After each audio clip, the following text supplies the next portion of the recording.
People, good morning. అందరికీ happy Monday. So weekend అయిపోయి అందరూ బిజీ షెడ్యూల్ అయితే ఆల్మోస్ట్ స్టార్ట్ చేసేసి ఉంటారు.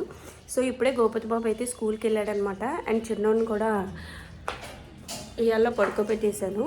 అండ్ ఈరోజు చాలా వర్క్ ఉందండి. బాబుని చిన్నోడిని 45 డేస్కి వ్యాక్సిన్ ఉంటుంది కదా, సో దానికి తీసుకెళ్ళాలన్నమాట. సో మీన్వైల్ నేను బెడ్రూమ్ కొద్దిగా ఆర్గనైజ్ చేసుకోవాలి మార్నింగ్ లేచిన తర్వాత. సో బెడ్ ఆర్గనైజింగ్ ఉంటుంది కదా, సో అది కూడా చూసేయండి. అండ్ ఈరోజు వ్లాగ్ అయితే షూట్ చేద్దాం అనుకుంటున్నాను. అది ఎంతవరకు షూట్ చేస్తానో ఏంటో అన్నది తెలియదు. So let's get start guys. So చూసారు కదా, మార్నింగ్ లేచిన తర్వాత బెడ్ అయితే ఎలా ఉంది. సో దీనికి కర్టెన్స్ అవి క్లోజ్ చేసి ఉన్నాయి కదా, ఆ వెంటిలేషన్ అంతా ఓపెన్ చేసి తర్వాత బెడ్ ఆర్గనైజ్ చేసుకుంటాను. సో ఎలా చేస్తాను ఏంటి అన్నది డైలీ నా మార్నింగ్ రొటీన్ ఎలా ఉంటుందో మీతో ఈరోజు షేర్ చేస్తాను, చూసేయండి. ఫస్ట్ లేవగానే అన్ని పనులు ఎక్కడెక్కడ సర్దుకున్న తర్వాత అప్పుడు బెడ్రూమ్కి వస్తానన్నమాట.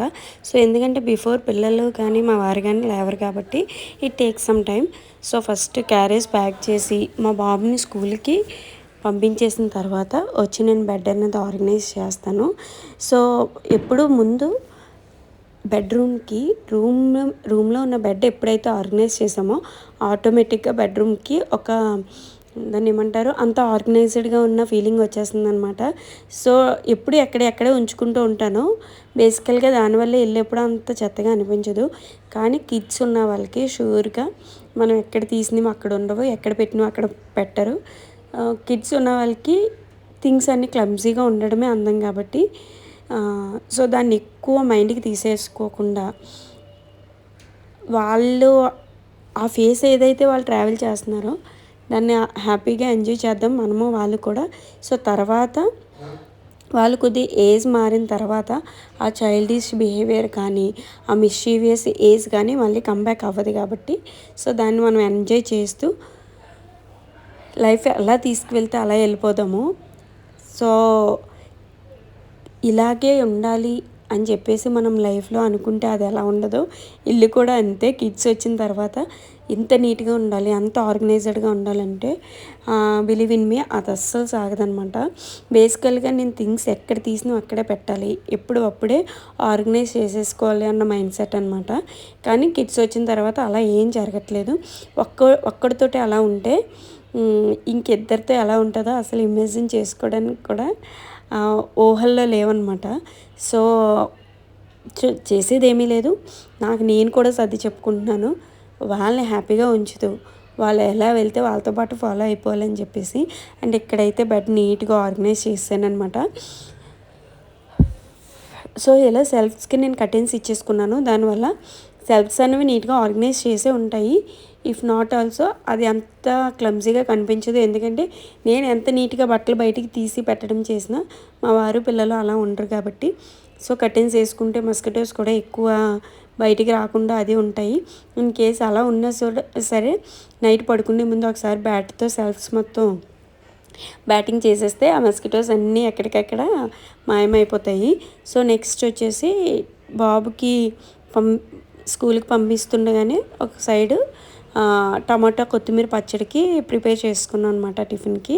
అండ్ బాబుకి అయితే ఈరోజు టైం టేబుల్ ప్రకారం వాడు ఫుడ్ ఉంటుందని చెప్పాను కదా, కాబట్టి తోటకూర ఫ్రై ఈరోజు ఎనీ లీఫీ వెజిటేబుల్ పెట్టాలి. సో నేను తోటకూర ఫ్రై చేశాను. అండ్ ఇక్కడ రాగి దోశలు వేసుకుంటున్నాను అనమాట. ఆల్రెడీ రైస్ అయితే కుక్ చేసి పెట్టేసాను పక్కన. సో వాడికి లంచ్ ప్యాక్ చేసేసి పెట్టేసి పంపించేస్తాను. అండ్ ఇక్కడైతే పెరుగన్నం పెడుతున్నాను. మ్యాక్సిమం సమ్మర్లో అయితే నేను ఎక్కువ పెరుగన్నానికే ప్రిఫరెన్స్ ఇస్తాను, ఇంట్లో అయినా సరే ఏదైనా. సో వింటర్లో అయితే షూర్గా వింటర్ ప్లస్ మామూలుగా రైనీ సీజన్లో టిఫిన్ ఎక్కువ ప్రిఫర్ చేస్తాను. బట్ ఇక్కడ ఏంటంటే 4 days మజ్జిగన్నం ఉంటే 2 or 3 days టిఫిన్ ప్రిపేర్ చేస్తానమాట. అండ్ ఇక్కడ బాబుని స్కూల్కి అది పంపించిన తర్వాత హెయిర్కి నీట్గా ఆయిలింగ్ చేస్తున్నాను. అక్క హెయిర్ గ్రోత్కి ఏమైనా టిప్స్ చెప్పని అన్ని అడిగే వాళ్ళకి చెప్తున్నాను. సో ప్రెగ్నెన్సీలో మెడిసిన్ యూజ్ చేశాను కాబట్టి ఈ హెయిర్ గ్రోత్ ఇలా ఉంది. After 2 to 3 months hair fall అనేది స్టార్ట్ అయిపోద్ది. అప్పుడు నేను ఫాలో అయ్యే టిప్స్ షూర్గా మీతో షేర్ చేస్తాను. అదర్ దెన్ దట్ టిప్స్ ఏమన్నా ఉన్నాయంటే హెయిర్కి నీట్గా డైలీ అది weekly 2 to 3 times full oiling చేసుకుంటాను అనమాట. నీట్గా నా స్కాల్ప్స్ అన్నీ మసాజ్ చేసుకుంటూ హెయిర్ మొత్తం ఆయిల్ అప్లై చేసుకుంటాను. అంతకన్నా బెస్ట్ సీక్రెట్ ఇంకేమీ ఉండదు. సో మ్యాక్సిమం షాంపూకి నో చెప్తే ఎక్కువ కుంకుడికాయతో అయితే హెయిర్ బాత్ చేస్తూ ఉంటాను.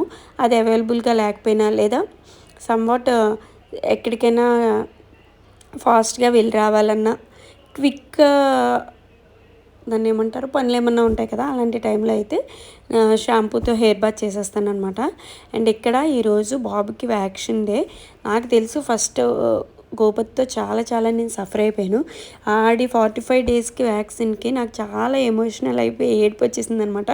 బట్ ఎక్స్పీరియన్స్ అన్నది మనల్ని కొద్దిగా స్ట్రాంగ్ చేస్తుందని చెప్పేసి అంటూ ఉంటారు కదా. ఇక్కడైతే ఎక్కడో చిన్న భయం. గోపతికి వ్యాక్సిన్ చేయించిన రోజు అయితే కంప్లీట్గా ఒక 2 డేస్ వాడు పడుకున్నది లేదు. 1 డే అయితే వాడిని వ్యాక్సిన్ చేయించి తీసుకొచ్చిన వెంటనే 2 హ్యాండ్స్కి 2 థైస్కి తొడలకు కూడా ఇస్తారు కదా, నాకైతే చాలా చాలా ఇబ్బంది అనిపించింది. సో నేను కూడా ఏడ్చేసాను ఇనిషియల్గా. వాడిని పట్టుకొని స్టాండింగ్లో ఉండిపోవాల్సి వచ్చింది. మంచం మీద వేసినా ఏడ్చేసేవాడు, లేదా మనం ఎత్తుకున్న ఆ పొజిషన్ బాగోక వాడి కాలో చేయో కదుపుతున్నప్పుడు పెయిన్ వచ్చినా ఏడ్చేసేవాడు అనమాట. సో ఈ సెకండ్ బాబుతో ఎలా ఉంటుందో ఏంటో చిన్న థాట్ కూడా లేదు. బట్ నాకు తెలుసు వాడైతే సఫర్ అవుతాడు, ఎందుకంటే ఆ వ్యాక్సిన్స్ అలాంటివి. బట్ ఏం చేసినా మన కిడ్స్ కోసమే చేస్తాం కాబట్టి అక్కడ మనం ఆలోచించడానికి అది ఏమీ లేదు. పెయిన్ ఆఫ్టర్ అది మన కిడ్స్కి ఎంత ఉపయోగపడుతుందో ఏంటో మనకు తెలిసింది కాబట్టి నేను ఇక్కడ రెడీ అయిపోయి బాబుని అయితే వ్యాక్సిన్కి తీసుకెళ్ళడం కోసం అని చెప్పేసి ప్రిపేర్ చేసుకుంటున్నాను అనమాట. అండ్ మీన్వైల్ ఆయిలింగ్ చేసిన తర్వాత హెడ్ బాత్ నార్మల్గా బాత్ చేసి వచ్చేసాను. అండ్ ఇక్కడ హెయిర్ మొత్తం నీట్గా కోమ్ చేసుకుంటున్నాను. చిక్కులు ఎప్పటికప్పుడు విడి తీసుకుంటూ ఉండాలండి, లేకపోతే లాంగ్ హెయిర్ మనం మెయింటైన్ చేయడానికి టైం పడుతుంది.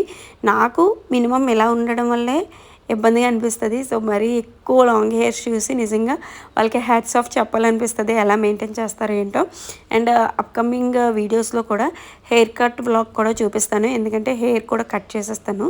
ఎందుకంటే నాకు లాంగ్ హెయిర్ చాలా చాలా ఇష్టం అండి, కానీ అది కిడ్స్తో మెయింటైన్ చేయడం చాలా ఇబ్బంది. అందులో చిన్నపిల్లలు ఉంటున్న ఇంట్లో అయితే మాత్రం హెయిర్ ఫాల్ ఎక్కువ స్టార్ట్ అయిన తర్వాత మ్యాక్సిమం హెయిర్ కట్ చేసి షార్ట్ హెయిరే మెయింటైన్ చేసుకోవాలి. ఎందుకంటే లాంగ్ హెయిర్తో ఎక్కడ పడితే అక్కడ హెయిర్ ఫాల్స్ అవన్నీ ఉంటే అది కిడ్స్కి ఇబ్బంది, మనకి కూడా ఇబ్బంది.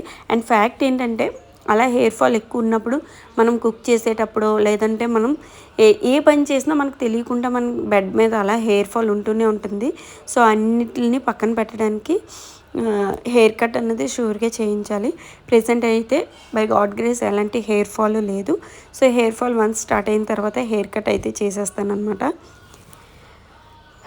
సో రెడీ అయిపోయి బాబుని అయితే మాత్రం అంగన్వాడీ సెంటర్కి తీసుకెళ్ళాలి, అక్కడికి తీసుకురమ్మని చెప్పేసి కాల్ చేశారనమాట.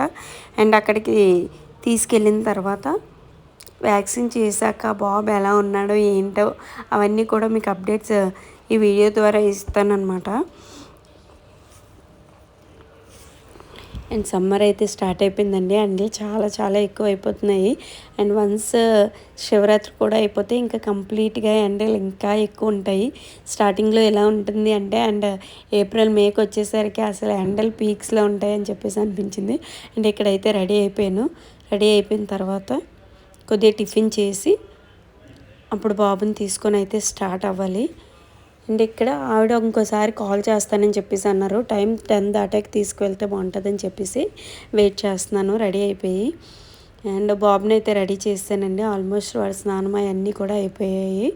అండ్ మేము బాబుకి కాయించే వాళ్ళు కొద్ది దూరం నుంచి వస్తున్నారనమాట. సో దానికోసమే ఆ స్నానం కాపు అవన్నీ అయ్యేసరికి 9 అయిపోతుంది. అండ్ ఇనిషియల్ మంత్స్లో షూర్గా బాల్తో చేయిస్తేనే బాగుంటుందని చెప్పేసి నేను ఇంకా టైం కొద్దిగా ఎక్కువ అవుతున్నా సరే చేసేది ఏమీ లేక వెయిట్ చేసి వాడిని తీసుకొని ఇంక ఇప్పుడు స్టార్ట్ అవుతున్నాను అనమాట. అండ్ బేబీ ప్రోడక్ట్స్ ఏం యూజ్ చేస్తున్నారో కొద్దిగా షేర్ చేయండి అన్న అడిగే వాళ్ళకి కూడా షూర్గా షేర్ చేస్తానండి. ఆల్రెడీ బిఫోర్ వ్లాగ్స్లో నేను మీతో జస్ట్ వాయిస్ ద్వారా చెప్పేశాను. అండ్ అవి మీకు చూపించి విత్ కాస్ట్ అండ్ డీటెయిల్డ్గా అవి బాబుకి ఎలా వర్క్ అయ్యి ఏంటి అన్నీ కూడా షూర్గా షేర్ చేస్తాను. సో కొద్ది టైం కావాలి, వీడియోస్ అసలు ఆన్ అండ్ ఆఫ్లో అయిపోతుంది. డైలీ అప్లోడ్ చేద్దామన్నా కూడా అస్సలు అవ్వట్లేదు అనమాట. అండ్ ఇక్కడైతే అంగన్వాడీ సెంటర్కి అయితే స్టార్ట్ అయిపోయాము. తీసుకొచ్చిన తర్వాత అస్సలు ఖాళీ లేదు. నేను 10కి 10:30 ఆ మధ్యలో వచ్చినప్పటికీ ఫుల్ రష్ ఉంది. సో మీన్వేల్ ముందైతే వెయిట్ చూసేద్దాము, బయటికి తీసుకురండి అని అన్నారని చెప్పి బయటికి తీసుకొచ్చేసాను అనమాట. అండ్ ఇక్కడ వెయిట్ చూసిన తర్వాత వ్యాక్సిన్ అన్నది వేయించేసాను. సో చాలా చాలా ఏడ్చాడండి. బట్ బిఫోర్ ఆల్రెడీ మా గోపతితో నాకు అలవాటు ఉంది కాబట్టి నేను స్ట్రాంగ్గా ఉన్నాను. గోపతికి మా ఊర్లో వేయించాను. ఆ టైంకి మా వారు లేరనమాట. మా పిన్ని నేను వెళ్ళి వేయించాము. అండ్ ఈసారి గోపతికి వేయించేటప్పుడు అదే చిన్నవాడికి వేయించేటప్పుడు మా వారు పక్కనే ఉన్నారు. అండ్ ఆయన ఎమోషనల్ అయినట్టు నాకు అనిపించింది. నిజంగా పిల్లలకి బర్త్ ఇవ్వడం ఒక ఫేజ్ అయితే ఈ వ్యాక్సిన్స్ ఇవి వచ్చినప్పుడు ఇంకా స్ట్రాంగ్ ఉండాలండి. ఎందుకంటే ఫీవర్ వస్తూ ఉంటుంది, వాళ్ళు చాలా ఏడుస్తారు. ఇవన్నీ చూసి మనం స్ట్రాంగ్గా ఉంటేనే, లేడీస్ స్ట్రాంగ్గా ఉంటే ఇల్లు స్ట్రాంగ్ ఉంటుంది అన్నట్టు. సో ఫస్ట్ ఆఫ్ ఆల్ మనం స్ట్రాంగ్గా ఉండాలి. అండ్ ఇక్కడ ఈయన కూడా అయ్యి బాబు చాలా ఏడ్చేశారు బాబా, అయితే గోపతి కూడా ఇలాగే ఏడ్చాడా అనేసి అడిగారనమాట. అండ్ ఇంటికి తీసుకొచ్చేసిన తర్వాత బెడ్ మీద వేసేసాను. కొంచెంసేపు ఉయ్యాలో వేయాలి అనుకున్నా సరే ఫస్ట్ అయితే కొద్ది బెడ్ మీద వేస్తే ఏమీ నొక్కకుండా ఉంటుంది. వాడు కూడా ఆడినంతసేపు కొద్ది పిల్లోస్ అవి సపోర్టింగ్గా ఇచ్చేస్తే కాళ్ళు అవి కదుపుతూ ఉంటాడు కదా. సో కదుపుకుంటా బోత్ సైడ్స్ పిల్లోస్ పెడితే వాడు కూడా కొద్దిగా ఫ్రీగా ఉంటాడు అని చెప్పేసి అనుకొని పిల్లోస్ అయితే పెట్టాను అనమాట. అయినప్పటికీ కూడా చాలా చాలా ఏడ్ చేసేవాడండి. నాకైతే చాలా ఇబ్బందిగా అనిపించేది. బట్ ఏం చేస్తాం, కొన్ని అయితే ఫేస్ చేయాలి, ఫేస్ చేయక తప్పదు. అండ్ ఇక్కడ గోపతి అంత అయితే పేచీ పట్టలేదని చెప్పచ్చు. ఎందుకంటే వ్యాక్సిన్ ఇచ్చిన తర్వాత కొద్దిసేపు ఏడ్చాడు. తర్వాత ఉయ్యాల్లో వేసి నాకు కూడా కొద్దిగా ఎక్స్పీరియన్స్ ఉంది కాబట్టి ఆ 1 డే ముందుగానే కొద్దిగా పారాసిటమాల్ సిరప్ పట్టాను. అండ్ నీట్గా నేను వాడిని హ్యాండిల్ చేయడం అయినా ఉయ్యాల్లో వేసి పక్కన కొద్దిగా ఒత్తుగా క్లాత్స్ అవి పెట్టేదాన్ని. సో దానివల్ల బట్ గుర్తు వచ్చినప్పుడు లేదా కాల్ కదిపినప్పుడు వాడికి నొప్పిగా అనిపించేసి ఏడ్చేవాడు అనమాట. సో నెక్స్ట్ ఈవినింగ్ 3:30 అయ్యేసరికి గోపతి వచ్చేసాడు స్కూల్ నుంచి.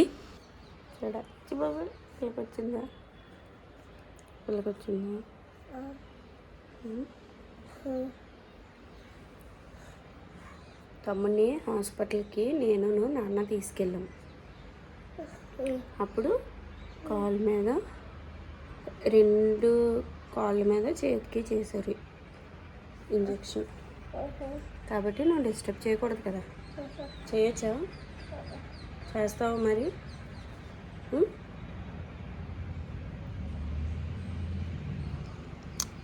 ముద్దు పెట్టు, నాకు ముద్దు పెట్టు. జడ కావాలా నీకు? జడ కావాలా?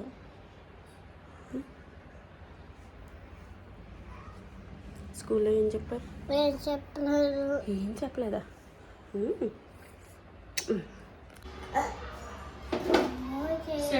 కూర్చో, అప్పుడు కనిపిస్తా.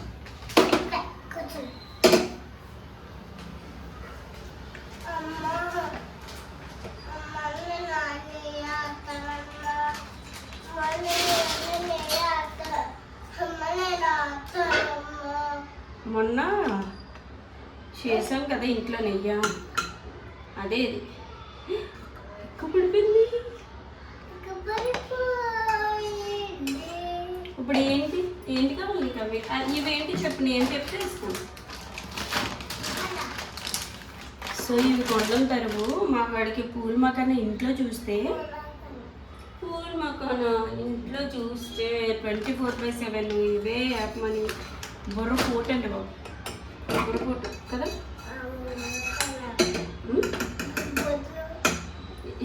నేను నీకు బుర్రపోట, నువ్వు నాకు బుర్రపోట. నేను నీకు బుర్రపోట. అబ్బా గుడ్ బాయ్ నువ్వు. సరే హాయ్ చెప్పు, మన ఫ్యామిలీకి హాయ్ చెప్పు. హాయ్ చెప్పు. హాయ్. 1 నెయ్యను ఇవి వేసి రిమైనింగ్ నేను వేస్తాను. కాలుతుంది పైనుంచి, కాలుతుంది పైనుంచి వేసి ఇంకా. Good bye.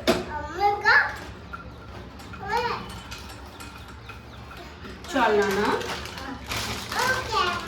Good boy. Give me a kiss.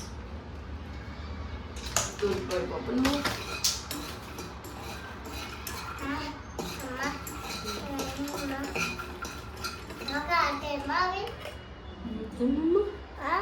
Hi చెప్పమ్మా. అమ్మ ఏం పట్టుకుంటావు, ఫోన్ పోద్ది, నువ్వేం పట్టుకోవద్దు. ఏమవుద్దమ్మా.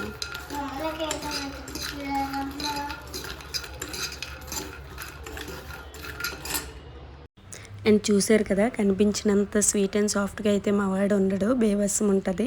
బట్ ఆ రోజు ఎందుకో అంత కామ్గా ఉన్నాడు అనమాట. అండ్ మా వాడికి ఫేవరెట్ స్నాక్ వచ్చేసి పూల్ మకానా. బిఫోర్ వ్లాగ్స్లో ఆల్రెడీ షేర్ చేసి ఉంటాను. అండ్ ఎవరికైనా కిడ్స్ ఉన్న వాళ్ళకి ఇవి కాస్ట్లీ అని అనుకోకుండా కిడ్స్కి పెడితే చాలా చాలా మంచిది. అంటే హెల్త్ పరంగా కూడా పూల్ మకానా చాలా మంచిదని చెప్పేసి అంటూ ఉంటారు కాబట్టి ఈ వీడియోలో కొద్దిగా షేర్ చేశాను.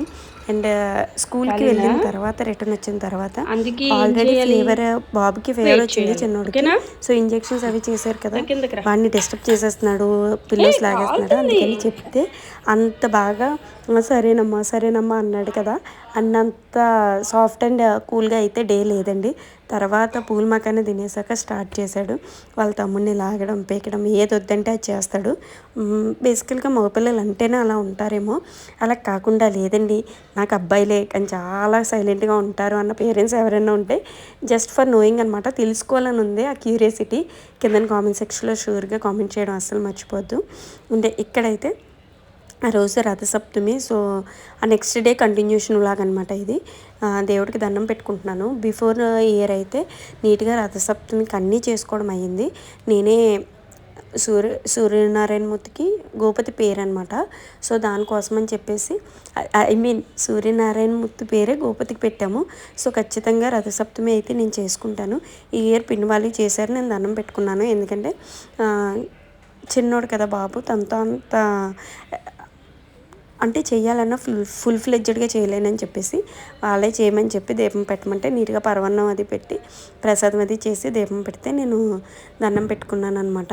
అండ్ లాస్ట్ ఇయర్ అయితే చాలా బాగా చేసుకున్నాను. అండ్ నెక్స్ట్ అప్కమింగ్ ఇయర్స్లో కూడా ఇంకా బాగా చేసుకోవాలి, మా పిల్లల ఆరోగ్యం అది బాగా ఉండాలి అని చెప్పి అనుకుంటున్నాను అనమాట. బేసికల్గా దేవుణ్ణి నేను ఎక్కువగా ఏమీ కోరనండి, అందరూ బాగుండాలి, అందులో మేము ఉండాలి అంతే. దానికి మించి నాకు తెలిసి మ్యాక్సిమం అందరూ అదే కోరుకుంటారు. ఒకరోజు మనకు వచ్చిందంటే అది దేవుడిచ్చిన గిఫ్టే. ఆ నెక్స్ట్ డే మార్నింగ్ లేచి మనం ఒక రోజుని చూడగలిగితే అది దేవుడిచ్చిన గిఫ్టే. ఇంకా కష్టాలు సుఖాలు అంటారా, లైఫ్ అది లేకపోతే ఇంకే లైఫ్ అనే అనరు దాన్ని. సో ప్రాబ్లమ్స్ వస్తూ ఉంటాయి, పోతూ ఉంటాయి. హ్యాపీనెస్ కూడా అలాగే మనం బ్యాలెన్స్ చేసుకోవాలి. అంత స్ట్రాంగ్ ప్రతి ప్రాబ్లమ్ని మనం ఫేస్ చేసే అంత స్ట్రాంగ్నెస్ మనలో ఉండాలని చెప్పి మనం కోరుకోవాలన్నమాట. అండ్ ఇక్కడైతే దేవుడికి హార్ట్ఫుల్గా దండం పెట్టేసుకున్న తర్వాత నేను మా వారు కలిపి కన్యకా పరమేశ్వరి టెంపుల్ అని చెప్పేసి నర్సీపట్నంలో ఉండే వాళ్ళకి తెలుస్తుంది, అక్కడ సూర్యనారాయణమూర్తి దేవుడు కూడా ఉంటారు. సో అక్కడికి వెళ్ళి దండం పెట్టుకుందామని మా వారిని అడిగితే సరే అని చెప్పి తీసుకెళ్లారనమాట. అండ్ గుడికి వెళ్ళి దర్శనం చేసుకొని అప్పుడు ఇంటికి వెళ్ళిపోయామన్నమాట. అండ్ ఇక్కడ ఈ టెంపుల్ చాలా చాలా ప్రశాంతంగా ఉంటుందండి. బేసికల్గా టెంపుల్ అంటేనే పాజిటివ్ వైబ్సే. అండ్ ఇక్కడికి వచ్చిన ప్రతిసారి నాకు ఇంకా ఇంకా ప్రశాంతంగా ఉంటుంది. అండ్ ఇక్కడ శివుడు, గణపతి, కన్యకా పరమేశ్వరి ఆ తల్లి, అలాగే సూర్యనారాయణమూర్తి అందరూ ఉంటారనమాట. అండ్ వీక్లీ వన్స్ అయినా ఈ గుడికి రావాలి అని అనుకుంటున్నాను అండ్ షూర్గా వస్తానన్నమాట. అండ్ ఈ రోజు వ్లాగ్ ఇదేనండి. Stay tune to my channel for more upcoming videos guys. నా వీడియోస్ మీకు నచ్చినట్లయితే ఒక్కటే చేయండి, సబ్స్క్రైబ్ చేసి లైక్ చేసి షేర్ చేయండి గైస్. Bye bye.